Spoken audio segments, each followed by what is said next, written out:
Vous êtes un peu mal à l'aise avec le fait de faire des compliments? Regardez tout de suite cette vidéo.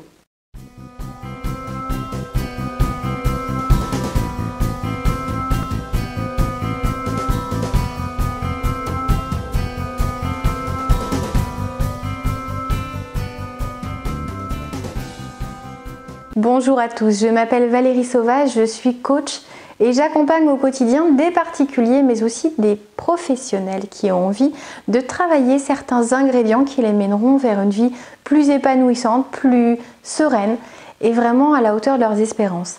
Donc si vous êtes aujourd'hui en train de regarder cette vidéo, c'est que la notion de compliment peut vous être inconfortable. Vous avez peut-être du mal à faire des compliments si vous êtes employeur à l'égard de vos collègues, de vos employés, des gens avec qui vous travaillez, mais ça peut être également le cas dans la sphère personnelle. Des fois, c'est assez compliqué pour certaines personnes d'oser dire tout ce qu'ils aiment, tout ce qu'ils apprécient chez les personnes qui les entourent, leurs conjoints, leurs parents, leurs enfants, leurs amis. Et des fois, ça peut faire naître une certaine frustration, voire même des tensions dans vos relations. Il est aujourd'hui de temps de vous libérer, de comprendre pourquoi cette notion de compliment vous bloque et ce que ça peut vous apporter finalement d'en faire un petit peu plus. Découvrez ça tout de suite. La première clé dont je souhaitais vous parler aujourd'hui en ce qui concerne le fait d'oser faire des compliments est que ça nourrit la relation. Une personne qui va travailler pour vous, une personne qui va faire à manger pour vous, qui va faire en sorte de vous faire plaisir, va espérer voir finalement qu'elle y arrive, que ces efforts portent leurs fruits, qu'ils sont remarqués et qu'ils sont appréciés. Le compliment sert à ça, à montrer que vous n'êtes pas indifférent à ce qui a été fait, que vous le remarquez, que vous le voyez et que c'est quelque chose qui est à la hauteur de vos espérances, qui vous réjouit, qui vous fait plaisir et peu importe que vous soyez employeur et que vos employés soient payés pour faire ce travail. Ils y mettent de l'engagement, de l'implication. Donnez-leur plus qu'un salaire. Donnez-leur de la reconnaissance. C'est ce qu'ils vont chercher avant tout. Vous pouvez voir que demain, si vous triplez leur salaire, mais que vous ne daignez même plus leur dire bonjour, certains vont démissionner au bout de quelques temps. Parce que vous avez besoin de donner autre chose que simplement un salaire, de l'argent. Ça ne reconnaît pas la qualité de l'autre. Les efforts vont être plus valorisés si ils sont appuyés par des compliments sincères, authentiques, précis. Alors pourquoi est-ce que je dis ça? Parce que si vous pensez que dire merci c'est un compliment, ça n'est pas ça. C'est déjà de la gratitude, c'est un bon pas, c'est mieux que de l'indifférence, mais ça ne suffit pas. Précisez votre reconnaissance, votre gratitude, montrez à la personne à quel point vous avez vu l'effort, par exemple le temps consacré, les heures faites en plus, la qualité de précision du travail rendu, la pertinence des propos, le détail apporté à l'illustration de ce projet ou la veille et la recherche réalisée pour vraiment produire un travail de qualité. Donc dites merci pour tout ça.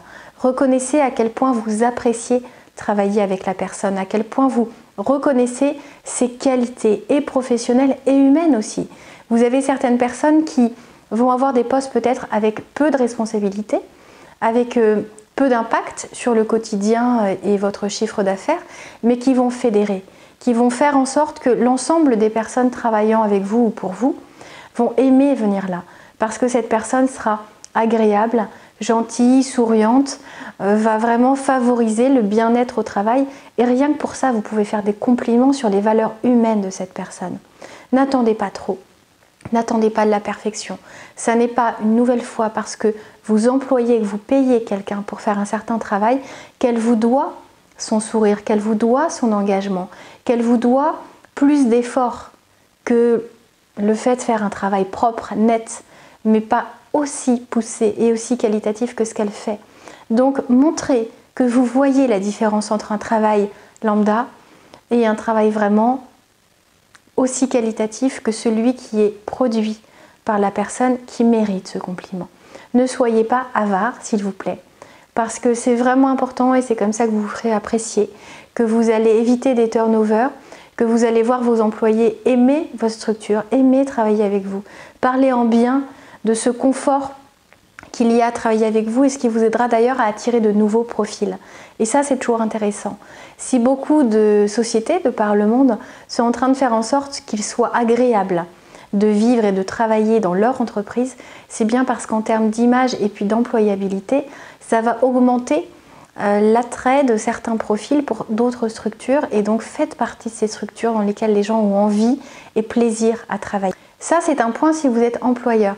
Si vous n'êtes pas concerné par ce point, mais que vous avez cette tendance à ne pas faire facilement de compliments, comprenez que les gens n'attendent pas de compliments, n'attendent pas d'être valorisés à chaque fois qu'ils font quelque chose de bien, de joli, d'agréable, de plaisant. Pour autant, si vous ne le faites pas, vous les niez dans leur identité, dans leurs efforts, dans le plaisir qu'ils cherchent à vous apporter, et au bout d'un moment, ils vont se fatiguer. Ils vont perdre en motivation, en énergie, et votre relation peut même sérieusement être abîmée par ce manque de reconnaissance. J'entends beaucoup de personnes me dire mon époux ou mon épouse ne remarque plus les efforts que je fais en cuisine, le fait que je tienne bien la maison, l'argent que je ramène et donc les vacances qu'on peut se payer grâce à ces efforts professionnels. Au bout d'un moment, le fait de devenir transparent, le fait que l'autre montre presque que c'est un acquis les efforts que l'on fournit, et bien vraiment entache cette relation et aussi votre existence. Donc ne faites pas ça. Allez vraiment distribuer vos compliments aussi souvent que vous le ressentez. Si vous ne ressentez pas assez ce sentiment, regardez un petit peu plus ce que font les gens autour de vous. Regardez la facilité de vie qu'ils vous apportent. Si vous avez quelqu'un qui s'arrange pour que la voiture ait toujours de l'essence dedans, qu'elle soit toujours propre, qu'elle soit toujours agréable à conduire et bien entretenue, eh bien ça demande du temps, des efforts, de la connaissance, valoriser ce genre de choses. Si votre épouse est un cordon bleu, dites-le lui, c'est pas parce que vous lui l'avez déjà dit que c'est acquis, elle continue de faire des efforts. Vous allez voir qu'un jour elle va vous décongeler des plats surgelés et là vous allez peut-être réagir. Donc n'attendez pas ça pour reconnaître que ces plats sont délicieux, même si c'est la 25e fois que vous mangez ces lasagnes. C'est important. De savoir distribuer du bonheur, c'est gratuit. Ça ne coûte rien, c'est juste un nouveau regard et ça fera du bien autour de vous. Et vous verrez d'ailleurs que les gens seront plus souriants, seront plus motivés, auront plaisir vraiment à passer du temps avec vous. Et comme vous êtes, je pense, comme tout être humain, en recherche d'appréciation, vous avez envie d'être aimé pour la personne que vous êtes, sachez que vous pouvez travailler ce point, que vous pouvez être plus à l'aise avec cette distribution de compliments. Alors le but de ces compliments n'est pas d'obtenir quelque chose en retour. C'est absolument pas l'intérêt de cette vidéo que de vous apprendre à feindre la personne hyper reconnaissante, pleine de gratitude, dans le but de peut-être viser une promotion ou de séduire quelqu'un. C'est absolument pas l'idée. Je ne vous offre pas des vidéos pour que vous manipuliez les gens, mais plutôt pour que vous viviez pleinement et que vous rendiez les gens heureux, parce que rendre les gens heureux, c'est aussi contribuer à son propre bonheur. Donc veillez à faire ça de manière totalement désintéressée, de manière gratuite, pour faire du bien, pour faire plaisir, et parce que ça fait partie de la générosité et de ces jolies valeurs qu'il fait bon entretenir, et une relation, ça s'alimente, quelle qu'elle soit, même si elle semble naturelle et acquise, comme entre parents et enfants. C'est important d'aller reconnaître les qualités de l'autre, d'aller dire à ses enfants à quel point on est fier d'eux, à quel point on est fier de leur parcours, de ce qu'ils ont accompli, des efforts qu'ils ont fournis. Et peu importe qu'il y ait eu des obstacles, ou que ça ait pris plus de temps, ou qu'il y ait eu des reconversions, des déceptions, peu importe. Montrez que votre amour est inconditionnel et que vous aimez votre enfant, que vous êtes très très fier sur de nombreux plans. Dites-le, s'il vous plaît. C'était Valérie Sauvage du site challengeyourself.fr.